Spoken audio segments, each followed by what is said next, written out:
जय हिंद दोस्तों। बहुत समय पहले की बात है। एक प्रसिद्ध ऋषि अपने गुरुकुल में शिष्यों को शिक्षा देते थे। उस ऋषि के गुरुकुल में बड़े बड़े राजा महाराजाओं के पुत्रों से लेकर साधारण परिवार के बच्चे भी शिक्षा लेने के लिए आते थे।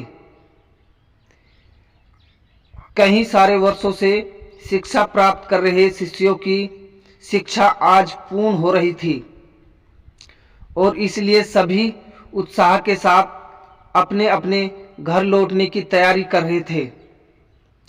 तभी ऋषि ने सभी को मैदान में एकत्रित होने को कहा।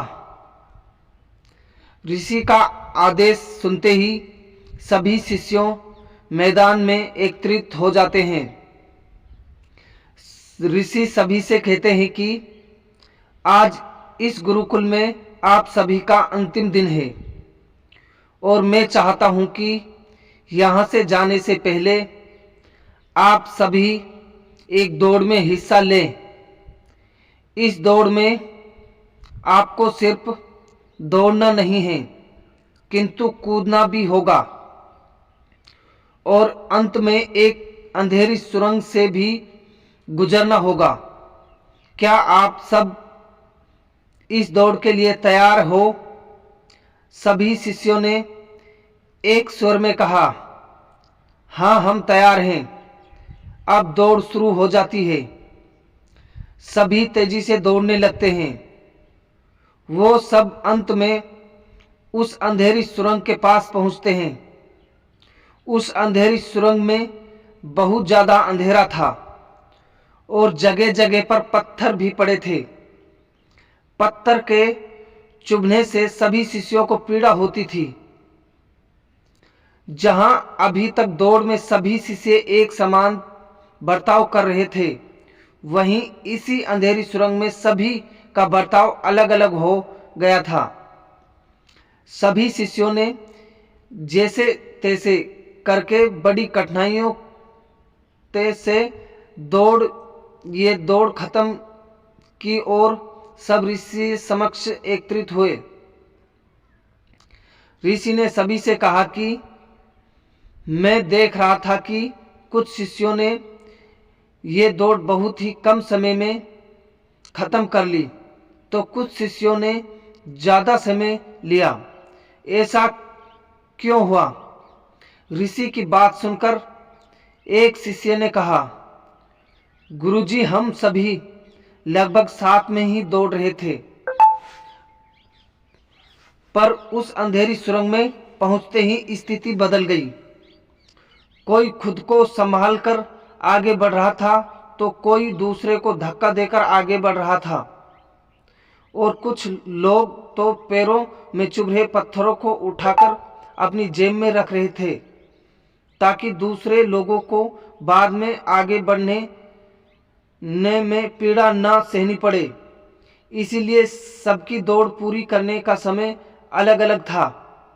ऋषि ने कहा, अच्छा ठीक है, अब मुझे ये बताओ कि आप लोगों में से किस किस ने पत्थर उठाकर अपनी जेब में रखे हैं, वो लोग आगे आ जाओ।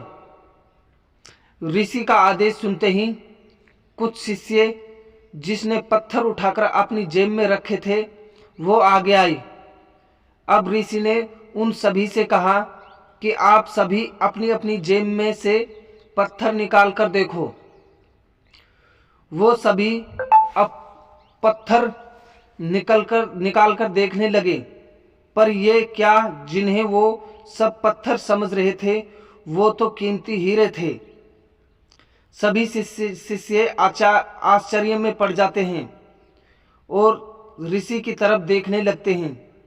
ऋषि ने कहा, मैं पहले से ही जानता था कि आप सब इस कीमती हीरे को देखकर आश्चर्यचकित हो जाएंगे। बात यह थी कि मैंने ये कीमती हीरे वो अंधेरी सुरंग में डाले थे। ये मेरी तरफ से दूसरों के बारे में सोचने वाले, परोपकार की भावना रखने वाले शिष्यों को इनाम है। ऋषि ने सभी को समझाते हुए कहा कि ये दौड़ जीवन की व्यवस्था दर्शाती है, जहाँ पर सभी कुछ न कुछ पाने के लिए भाग रहे थे, लेकिन अंत में वही सबसे सौभाग्यशाली होता है जो परोपकार की भावना रखकर दूसरों के बारे में सोचता है। जय हिंद दोस्तों, आपको ये हमारी शिक्षाप्रद कहानी कैसी लगी? अगर आपको पसंद आई हो तो कमेंट करके ज़रूर बताइए और हमारे YouTube चैनल को सब्सक्राइब करें और इस कहानी को ज़्यादा से ज़्यादा अपने दोस्तों के साथ शेयर करें और ऐसी मोटिवेशनल इमोशनल कहानी पढ़ने और सुनने के लिए हमारे YouTube चैनल को सब्सक्राइब करें। अगर आप फेसबुक पर हैं तो हमारे फेसबुक पेज को भी ज़रूर फॉलो कर लें। धन्यवाद।